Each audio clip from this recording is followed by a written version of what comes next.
Hello everyone. Let's see how to orchestrate processes using State Management Library. To orchestrate a process, make sure that you have se.appStateManagement and se.appSequence libraries referenced up to date. If you don't know how to do it, please watch our video, How to Change a Library Reference.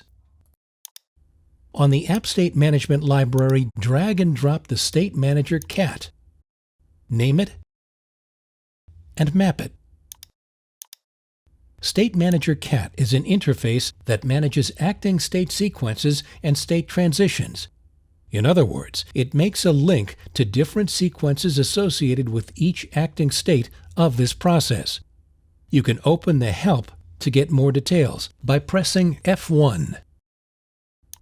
Open the Composite node from the AppState Management library. Drag and drop the Phase Connect. It permits you to connect a sequence associated to a certain state of your process to the State Manager.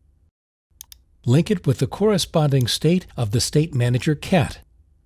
Now you can compose your sequence for that state. Press Ctrl-W and add a sequence head. Link its commands and its feedbacks to the appropriate Phase Connect. Don't forget to map your blocks.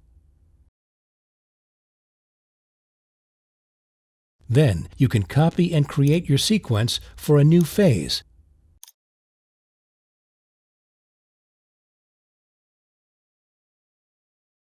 In the end, you should make up sequence for each phase of your process, like this example.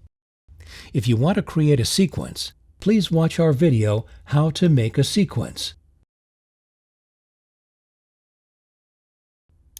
On your canvas, you can drag and drop your Process Manager CAT instance.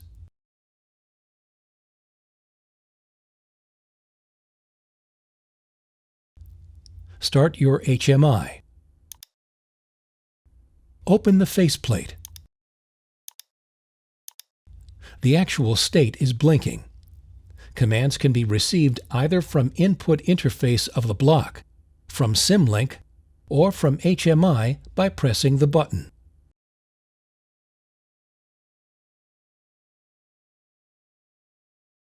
Operator can start the holding phase and hold the process. At this stage, the process is in the stable state and waiting to be unheld. After the unholding phase sequence, execute phase is resumed. Once your process is over, you can restart it.